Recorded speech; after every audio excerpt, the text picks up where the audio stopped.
ಚರಣಗಳಲ್ಲಿ ಪ್ರಣಾಮಗಳೊಂದಿಗೆ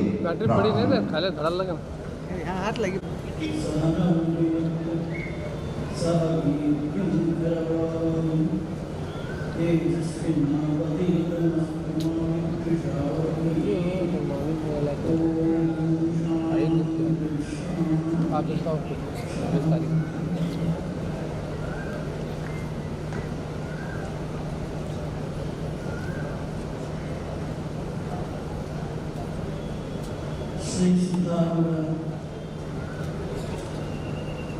ಸ್ವಾಮಿಗಳನ್ನು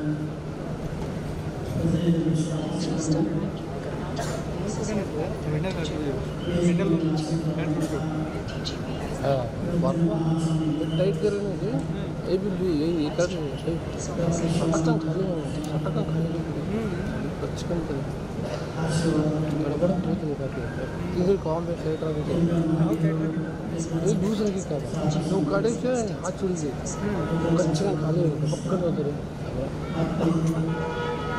ನಾನು ಎದುರಿಗೆ 2 ಸಬ್ಜೆಕ್ಟ್ ಇದೆ. ನಿನ್ನೆ ಸಾಯಂಕಾಲ ಒಂದು ಸಬ್ಜೆಕ್ಟ್ ಇವತ್ತು choice is mine subjects are 2. ಹೀಗಾಗಿ 2 ವಿಷಯಗಳಲ್ಲಿ ಒಂದು ವಿಷಯ ಆ ವಿಷಯ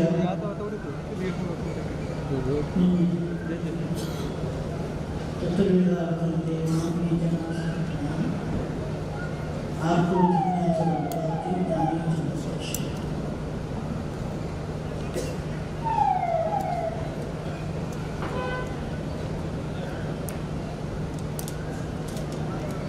ಧರ್ಮ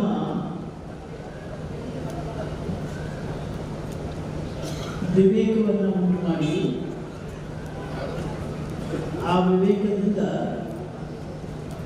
ನಮ್ಮ ಜೊತೆ ಇರುವ ಪರಮ ಪುರುಷಾರ್ಥವನ್ನು ಸಾಧಿಸಲಿಕ್ಕೆ ಅವಕಾಶ ಮಾಡಿಕೊಡುತ್ತೆ. ಇದನ್ನು ಸಂಸ್ಕೃತದಲ್ಲಿ ಕರ್ತುಂ ಶಕ್ಯಂ ಅಕರ್ತುಂ ಶಕ್ಯಂ ಅನ್ಯಥಾ ಕರ್ತುಂ ಶಕ್ಯಂ ಮಾಡಲೂಬಹುದು, ಕನ್ನಡದಲ್ಲಿ ಮಾಡಲೂಬಹುದು, ಮಾಡದೇಯೂ ಇರಬಹುದು, ಇನ್ನೇನಾದರೂ ಮಾಡಬಹುದು ಅನ್ನುವ ಸ್ವಾತಂತ್ರ್ಯತೆಯನ್ನು ನಾವು ಸಹಜವಾಗಿ ಹೊಂದಿದ್ದೇವೆ. ಮನುಷ್ಯರು ಕೂಡ ಮಾನವ ಕೂಡ ಇದೆ, ಸಹಜವಾಗಿ ಈ ಒಂದು ಸ್ವಾತಂತ್ರ್ಯತೆಯನ್ನು ಹೊಂದಿದ್ದೇವೆ. ಈ ಸ್ವಾತಂತ್ರ್ಯತೆಯನ್ನು ನಾವು ಹೊಂದಿದ್ದರಿಂದಾಗಿ ಮಾಡಬಾರದನ್ನು ಮಾಡಬಹುದು, ಮಾಡಬೇಕು ಎಂದು ಮಾಡಬೇಕು, ಮಾಡುವುದನ್ನು ಮಾಡೋಕ್ಕಿಲ್ಲ, ಮಾಡಬಾರದನ್ನು ಮಾಡಬೇಕು. ಏಕೆ ಸ್ವಾತಂತ್ರ್ಯ ಇದೆ. ನೀನು ಯಾವ ಕೇಳೋಣ, ನಾವು ಓಡೋಣ, ನೀನು ಯಾವ ಕೇಳೋಣ, ನಾವು ಹೋಗೋಣ, ನಾವು ಕುಡಿಯೋಣ ಅನ್ನುವ ಈ ವಾದ ನಮಗೆ ಯಾಕೆ ಬರ್ತದೆ? ನಮಗೆ ಸ್ವಾತಂತ್ರ್ಯ ಇದೆ. ಈ ಸ್ವಾತಂತ್ರ್ಯ ಬೇರೆ ಯಾವ ಪ್ರಾಣಿ ಪಕ್ಷಿ ವನಸ್ಪತಿಗಳಿಗಿಲ್ಲ. ಅವು ಅರ್ಥ ಕಾಮಳ ಜೀವನ ಅಷ್ಟೇ ಮಾಡ್ತವೆ. ಅವು ಸ್ವಾತಂತ್ರ್ಯಕ್ಕಿಲ್ಲ. ಬೇರೆ ಯಾವ ಹಸಿವಾಗಿದೆ ಎಂದು ನಾಯಿ ಹೋಗಿ ಬ್ರೆಡ್ ಬೇಕು, ಬೆಣ್ಣೆ ಬೇಕು ಅಂತ ಕೇಳೋದಿಲ್ಲ. ಏನು ಸಿಗ್ತದೆ ತಿಂದಿರ್ತದೆ. ಹಸಿವಾಗಿದೆ ಅಂತಂದು ನಾವು ಹಾಗೆ ಮಾಡಲಿಕ್ಕೆ ಹೋಗೋದಿಲ್ಲ, ಆಯ್ಕೋತೀವಿ, ಆರಿಸ್ಕೋತೀವಿ. ಅದಕ್ಕೆ ನಮ್ಮ ಬೇಕುಗಳು ಬೆಳೆದಷ್ಟು ಬೇಕರಿಗಳು ಬೆಳೆದಿವೆ. ಓಣಿ ಓಣಿಯಲ್ಲಿ 10 ಬೇಕರಿಗಳು. ಎಲ್ಲರ ನೋಡಿದ್ರೆ ನಾನು ಸಾಕರಿ ಅಂತೇಳಿ, ಯಾರಿಗೂ ಸಾಕರಿ ಇಲ್ಲ. ಎಲ್ಲ ಬೇಕು ಬೇಕು ಬೇಕು ಬೇಕು, ಅದು ಬೇಕು, ಇದು ಬೇಕು, ಇನ್ನೊಂದು ಬೇಕು, ಮತ್ತೊಂದು ಬೇಕು, ಬೇಕು ಬೇಕು. ಈ ಸಂಗ್ರಹ ಬುದ್ಧಿ, ಈ ಬೇಕು ಸ್ವಾತಂತ್ರ್ಯತೆ ಮನುಷ್ಯನಿಗೆ ಯಾಕಿದೆ? ಈ ಸ್ವಾತಂತ್ರ್ಯ ನಮ್ಗೆ ಅಧರ್ಮ ಬೇಕಾಗಿದೆ ಅಂತಿದೆಯಾ? ಇಲ್ಲ. ಹಾಗಾಗಿ ಈ ಸ್ವಾತಂತ್ರ್ಯ ನಮಗಿದ್ದದ್ದು ಏನೋ ಒಂದು ಸಾಧಿಸಬೇಕಾಗಿದೆ. ಏನದು? ಪರಮ ಸುಖ, ಅನಂತ ಸುಖ, ಆ ಆನಂದ ಸ್ವರೂಪದ ಸುಖ. ಆ ಸುಖವನ್ನು ನಾವು ಅನುಭವಿಸಬೇಕಾಗಿದೆ. ಹೀಗಾಗಿ ಅದಕ್ಕೆ ಮೆಟ್ಟಲಾಗಿ ಧರ್ಮ, ಅದಕ್ಕೆ ಪೂರ್ವದಲ್ಲಿ ನಮಗೆ ಇದನ್ನು ಹೊಂದುವ ಸ್ವಾತಂತ್ರ್ಯತೆ. ಈ ಸ್ವಾತಂತ್ರ್ಯತೆಯನ್ನು ಪುರುಷಾರ್ಥ, ಪರಮ ಪುರುಷಾರ್ಥ. ಪರಮ ಪುರುಷಾರ್ಥ ನಾನು ಸಾಧಿಸಬೇಕಾದಂತಹ ಅತ್ಯಂತ ಶ್ರೇಷ್ಠವಾದ ಗುರಿ, ಆ ಗುರಿಯನ್ನು ಸಾಧಿಸಬೇಕು ಅಂತ ನಮಗೆ ಈ ಮೆಟ್ಟಲು ಹಾಕಿಕೊಟ್ಟಿದ್ದಾರೆ. ನೀನು ಎಷ್ಟೇ ಅರ್ಥಕಾಮಗಳನ್ನು ತೀರಿಸಿಕೊ, ಎಷ್ಟೇ ಅರ್ಥಗಳನ್ನು ಸಂಗ್ರಹ ಮಾಡು, ಆದರೆ ಧರ್ಮದಿಂದ ಕಾಮ, ಧರ್ಮದಿಂದ ಅರ್ಥ. ಧರ್ಮ ಬಿಟ್ಟುಕೊಟ್ರೆ ನಿನ್ನ ಪರಮ ಪುರುಷಾರ್ಥದ ದುರುಪಯೋಗ. ಈ ಪರಮ ಪುರುಷಾರ್ಥ ಏನಿದೆಯೋ, ಈ ಪುರುಷಾರ್ಥದ ಸ್ವಾತಂತ್ರ್ಯತೆ ಏನಿದೆಯೋ, ಇದನ್ನು ದುರುಪಯೋಗ ಮಾಡ್ಕೋಬಾರ್ದು, ಇದು ಸದುಪಯೋಗ ಮಾಡಬೇಕು ಅನ್ನೋಂಥದ್ದು ಇಲ್ಲಿರುವಂತಹ ಒಂದು ವ್ಯಾಪಕವಾದ ಮಾರ್ಗದರ್ಶನದ ತಾತ್ಪರ್ಯ. ಈ ರೀತಿಯಾಗಿ ಧರ್ಮವು ನಮ್ಮ ಜೀವನದಲ್ಲಿ ಪ್ರವೇಶ ಆಗ್ತದೆ, ಅನ್ಯಥಾ ಧರ್ಮ ಪ್ರವೇಶ ಆಗೋದಿಲ್ಲ. ಎಲ್ಲಿಯವರೆಗೂ ನಾವು ಆ ಧರ್ಮವನ್ನು ಸದುಪಯೋಗ ಮಾಡಬೇಕು ಅನ್ನುವಂಥದ್ದನ್ನು ನಿರ್ಣಯ ಮಾಡೋದಿಲ್ವೋ ಅದರಲ್ಲಿ ಪ್ರವೇಶ ಆಗೋದಿಲ್ಲ. ಯಾವಾಗ ನಿರ್ಣಯ ಮಾಡ್ತೀವಿ ಆವಾಗ ಪ್ರವೇಶ ಆಗ್ತದೆ.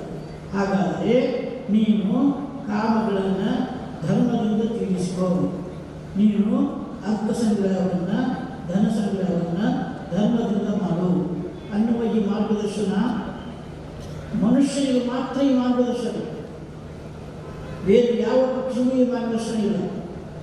ಹೀಗಾಗಿ ಧರ್ಮ ಯಾರಿಗೆ, ಏನ್ರಿ ಧರ್ಮವನ್ನು ಏನು ಮಾಡಬೇಕು, ಏನು ಮಾಡಬೇಕು? ಧರ್ಮ ಯಾರಿಗೆ? ನಮಗೆ, ಮನುಷ್ಯರಿಗೆ. ಮನುಷ್ಯ ಈ ಧರ್ಮವನ್ನು ಸಾಧಿಸಬೇಕಾಗ್ತದೆ. ಹೀಗಾಗಿ ಸತ್ಯಂಬದ ಧರ್ಮಚರ ಮಾತೃದೇವೋ ಪಿತೃದೇವೋ ಭವ, ಆಚಾರ್ಯ ದೇವೋ ಭವ, ಅತಿಥಿ ದೇವೋ ಭವ.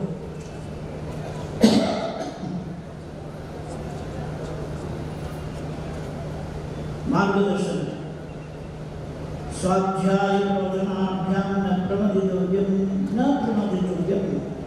ಸ್ವಾಧ್ಯಾಯ ಪ್ರವಚನಗಳನ್ನು ಬಿಡಬೇಡ. ನೀನು ನೌಕರಿ ಮಾಡು, ಉದ್ಯೋಗ ಮಾಡು, ವ್ಯಾಪಾರ ಮಾಡು, ರೈತಾಟ ಮಾಡು,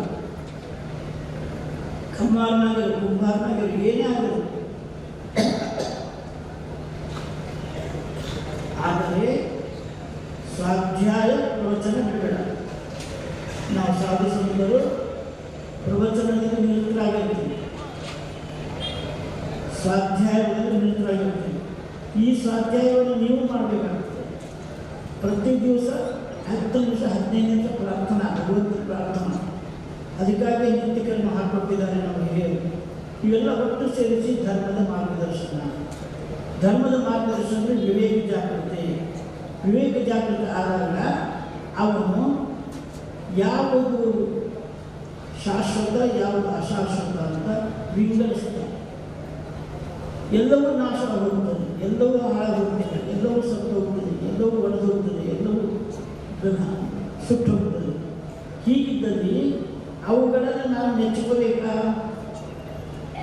ಮನುಷ್ಯ ತನ್ನ ಒಳಗಿರುವಂತಹ ಮೂಲಭೂತ ಜಿಜ್ಞಾಸವನ್ನು ಹುಡುಕಿ ತಿಳಿದರೆ, ತನಗೆ ಏನಕ್ಕೆ ಬಾಳಬೇಕಾಗಿದೆ ಅಂತ ಹುಡುಕಿ ತಿಳಿದರೆ, ಏನ್ರಿ ಗೊತ್ತಾಗೋದಿಲ್ಲ, ದೊಡ್ಡ ಮನೆ ಕಟ್ಟಿಸ್ತೇನೆ, ನಾನು ದೊಡ್ಡ ಮನೆ ಕಟ್ಟಿಸ್ತೇನೆ, ಅದಕ್ಕಾಗಿ ಜೀವನದಲ್ಲಿ ಅದಕ್ಕಾಗಿ ಇಷ್ಟು ಹಣ ಕೂಡ ಹಾಕ್ತಾ ಇದ್ದೇನೆ, ಇಷ್ಟು ಹಣ ಕೂಡ ಹಾಕಿ ದೊಡ್ಡ ಬಿಲ್ಡಿಂಗನ್ನು ನಾನು ಕಟ್ಟಬೇಕಾಗ್ತದೆ. ಆಯ್ತಪ್ಪ, ನೀವು ಹಣ ಕೊಟ್ಟು ಬಿಲ್ಡಿಂಗು ಕಟ್ಟಿದ್ದೀನಿ, ಮುಂದೇನು ಸುಖವಾಗಿ ಇರ್ಬೋದಲ್ಲ? ಮತ್ತು ಈಗ ನೀವಿದ್ದ ಮನೆ ಸುಖ ಇಲ್ವಾ? ಇದ್ದು, ಆದರೆ ನನಗೆ ಬೇಕಾದಂಥ ಪೂರ್ಣ ಸುಖ ಇಲ್ಲ. ಇದನ್ನು ಮಾಡಿದರೆ ನನಗೆ ಪೂರ್ಣ ಸುಖ ಸಿಗ್ತದೆ, ಇದನ್ನು ಮಾಡಿದ್ರೆ ಪೂರ್ಣ ಸುಖ ಸಿಗ್ತದೆ, ಇದನ್ನು ಮಾಡಿದ್ರೆ ಪೂರ್ಣ ಸುಖ ಸಿಗ್ತದೆ. ಕೆಲವು ದಿನ ಆ ಪೂರ್ಣ ಸುಖ ಅನ್ನೋ ಫೀಲಿಂಗ್, ಆ ಫೀಲಿಂಗ್ ಮುಗಿದೋದ್ರೆ ಮತ್ತೆ ಅವನು ಅಪೂರ್ಣನೇ, ಅತೃಪ್ತನೇ. ಆ ಅತೃಪ್ತಿಯನ್ನು ಕಳ್ಕೋಬೇಕಾಗಿದೆ, ಆ ಅಲ್ಪತ್ವವನ್ನು ಕಳ್ಕೋಬೇಕಾಗಿದೆ. ಹೊರಗೆ ಎಲ್ಲಿಯೂ ಅತೃಪ್ತಿ ಅಲ್ಪತ್ವದ ಪರಿಹಾರ ಇಲ್ಲ. ಯಾಕೆಂದರೆ ಹೊರಗಿರುವ ಪ್ರತಿಯೊಂದು ವಸ್ತು ನಾಶವಾಗುತ್ತದೆ.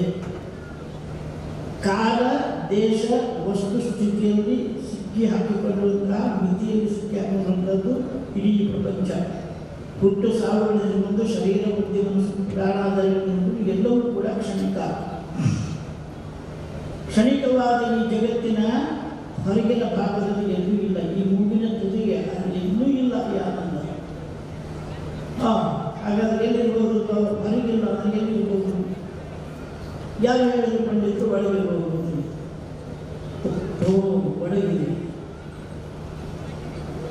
ಒಳಗಿದೆಯಾ ಅಂತ ಎಲ್ಲರೂ ಹೇಳ್ತಾರೆ. ಒಳಗಿದೆ ಅಂತ, ಒಳಗಿದೆ ಸ್ವಾಮಿ.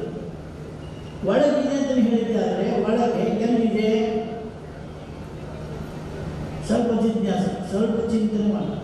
ಒಳಗೆ ಇದೆ ಅಂತ ಹೇಳಿದ್ದಾರೆ. ಒಳಗೆ ಎಲ್ಲಿದೆ? ಲಿವರ್ ಒಳಗಿದೆ, ಕಿಡ್ನಿ ಒಳಗಿದೆ, ಹೃದಯ ಒಳಗಿದೆ, ಮೂಳೆ ರಕ್ತ ಒಳಗಿದೆ, ಆನಂದ ಒಳಗೆ ಅಂತ ಹೇಳ್ರಿ. ಒಳಗೆ ಅಂತ ಹೇಳ್ರಿ, ಯಾರು ಹೇಳ್ತಾನೆ ಇಲ್ಲ. ಆನಂದ ಎಲ್ಲಿದೆ? ಕಿಡ್ನಿ ಆದರೂ ಆಪರೇಷನ್ ಆಗ್ತದೆ, ಲಿವರ್ ಆದರೂ ಆಪರೇಷನ್ ಆಗ್ತದೆ, ಹಾರ್ಟ್ ಆದರೂ ಆಪರೇಷನ್ ಆಗ್ತದೆ. ಹಾಗೆ ಸುಖ ಒಳಗಡೆ ಇದ್ದಿತ್ತು. ಅಂದರೆ ಮೊಟ್ಟ ಮೊದಲಿಗೆ ಯಾರಿಗೆ ಸಿಗ್ತಿತ್ತು? ಯಾರು ಆಪರೇಷನ್ ಮಾಡ್ತಿದ್ದಾರೆ ಅವ್ರಿಗೆ ಸಿಗ್ತಿತ್ತು. ಅವ್ರಿಗೆ ಕೇಳಿ, ಅವ್ರ ಒಳಗಿಲ್ಲ. ಹಾಗೆ ಹೊರಗಿಲ್ಲ, ಒಳಗಿಲ್ಲ. ಆ ಸುಖ ಎನ್ನುವುದು ಇಲ್ಲವೇ ಇಲ್ಲ ಅಂತ ಹೇಳೋಣ, ಇಲ್ಲವೇ ಇಲ್ಲ ಅಂತ ಹೇಳೋಣ. ಯಾಕಂದ್ರೆ ಇದೆ ಅಂದರೆ ಇರಬೇಕು, ಇದೆ ಅಂದರೆ ಎಲ್ಲರೂ ಕೂಡ ಇರಬೇಕು. ಸುಖ ಇದೆ ಅಂದರೆ ಇರಬೇಕು. ಆದರೆ ಹೊರಗಿಲ್ಲ, ಒಳಗಿಲ್ಲ. ಇಲ್ಲವೆನ್ನುವುದು ಇಲ್ಲ, ಇದೆ. ಎಲ್ಲಿ ಆ ಸುಖ? ಎಲ್ಲಿ?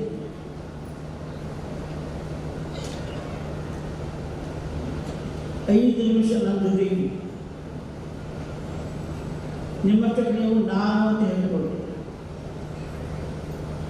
ಬಾಯಿಂದ ಅಲ್ಲ, ಮನಸ್ಸಲ್ಲಿ ನಾನು. ಈಗ ಈ ನಾನುವಿಗೆ ಮಕ್ಕಳನ್ನು ಸೇರಿಸಿದರೆ ತಂದೆ ತಾಯಿ, ಈ ನಾನುವಿಗೆ ಹೆಂಡತಿಯನ್ನು ಸೇರಿಸಿದರೆ ಗಂಡ, ಈ ನಾನುವಿಗೆ ತಂದೆಯನ್ನು ಸೇರಿಸಿದರೆ ಮಗ, ಈ ನಾನುವಿಗೆ ಡಿಗ್ರಿ ಸರ್ಟಿಫಿಕೇಟ್ ಸೇರಿಸಿದರೆ ಡಿಗ್ರಿ ಪದವೀಧರ, ಈ ನಾನುವಿಗೆ ದುಃಖ ಸೇರಿಸಿದರೆ ದುಃಖಿ, ಈ ನಾನುವಿಗೆ ಸುಖವನ್ನು ಸೇರಿಸಿದರೆ ಸುಖಿ. ನಿಮ್ಮಲ್ಲಿ ಒಂದು ರಿಕ್ವೆಸ್ಟ್ ಹೇಳ್ತೇನೆ. ಮೊದಲಿನ ನಾನು ಅನ್ಕೊಳ್ಳಿ ಅಂತ ಹೇಳಿದ್ದೆ. ಆ ನಾನುವಿಗೆ ಏನನ್ನೂ ಸೇರಿಸಬೇಡಿ.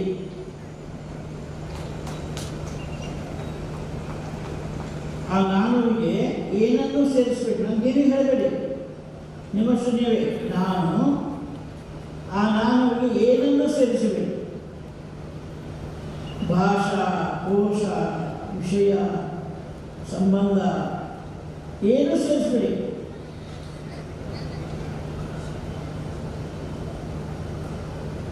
ಹೇಳಿ ಅದೇನು?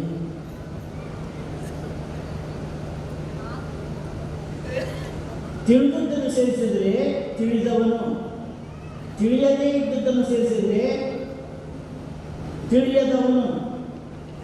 ಏನನ್ನೂ ಸೇರಿಸದೆ ಹೋದರೆ ಅವನ್ಯಾವ? ಸುಲಭ ಇದೆ ಸ್ವಾಮಿ. ನಿಮ್ಮ ಹೆಸರಿಗೆ ನಾನು ಯಾವುದು ವೈಕುಂಠ ಮಾತಾಡ್ತಾ ಇಲ್ಲ, ಕೈಲಾಸ ಮಾತಾಡ್ತಾ ಇಲ್ಲ,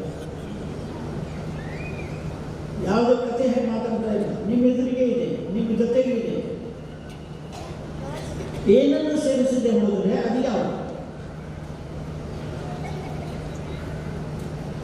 ನಿಮ್ಮ ಬಾಯಿನ ಉತ್ತರ ಕೊಡಲಿ ಅಂತ ಆಯ್ತೇನೆ ನಾನು ಅಷ್ಟೇ. ಏನು ತಪ್ಪು ಉತ್ತರ ಕೊಡಲಿ ತೊಂದರೆ ಇಲ್ಲ.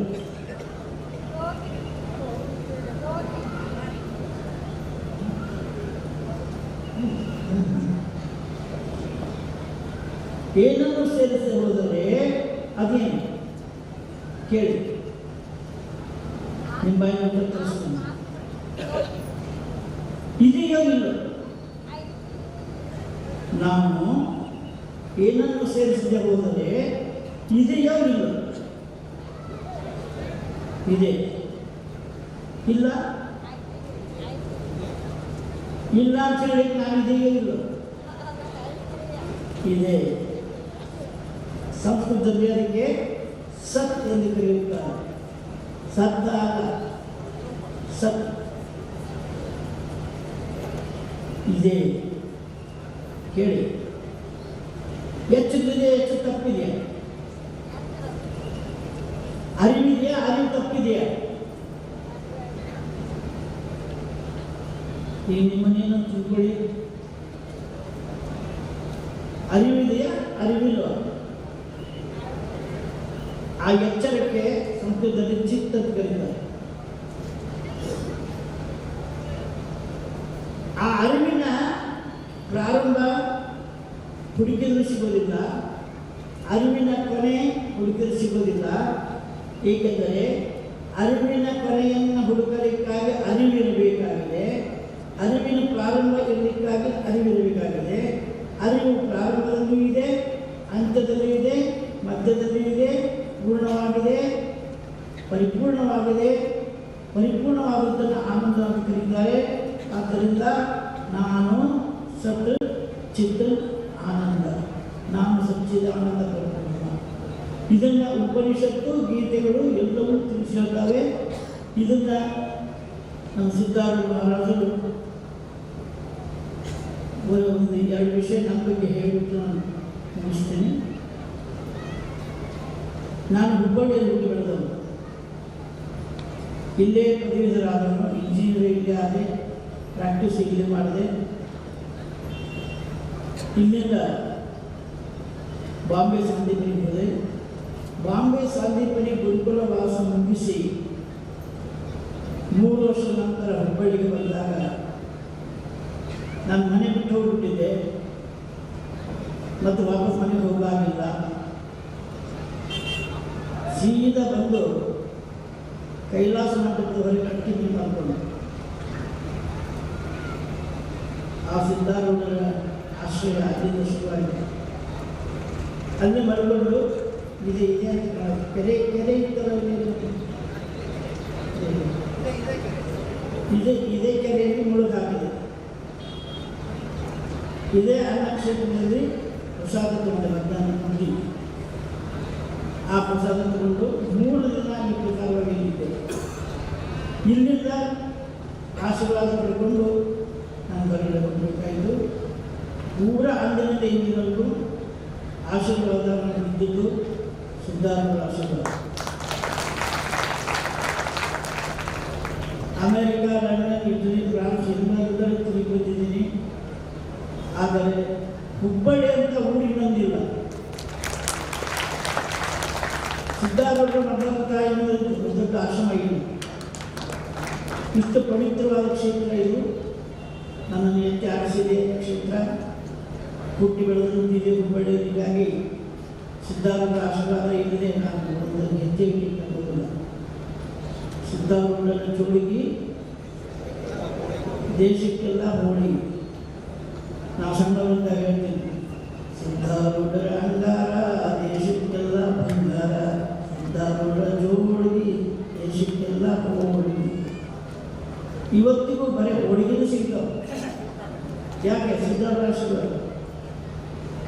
ಇಂಥ ಒಂದು ಪವಿತ್ರವಾದ ನಾಡಿನಲ್ಲಿ ನನ್ನೊಂದು ಅವಕಾಶ ಕೊಟ್ಟಿದ್ದಕ್ಕೆ ಎಲ್ಲ ಕಾರ್ಯಕರ್ತರಿಗೂ, ಮಕ್ಕಳಿಗೂ, ಟ್ರಸ್ಟರಿಗೂ ಎಲ್ಲ ಸಾಧಕರ ಆಶೀರ್ವಾದವನ್ನು ಹೇಳ್ತಾ ನಾನು ಬೆಳಗಾವಿಯಲ್ಲಿ